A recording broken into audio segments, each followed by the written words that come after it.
Kawergi mago matimre kar chung'ur bura majuja en jatend migao ma Thieth Aden Duale oketa yanga komiti mabiro rango chudo mag omenda mag SHA kaachiel kod midhiero ma ikelo kod nengo mar thieth ute thieth mag piny owacho kod mag ji giwegi. Komiti motele kod ngire Walter Jaoko kaka jakom ochako tich ayanga odiochieng' ma kawuono bang' go gi chapa dwe achiel mokalo.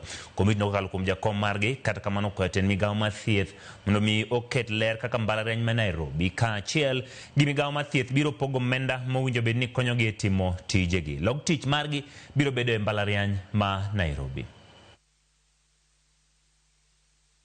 This panel is tasked with a very critical role from where I sit.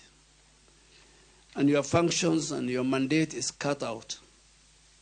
You are to provide us with expert advice on the design and the review of benefit package and tariffs under our social health authority, under our social health insurance framework. The benefits and package and tariff must be evidence-based.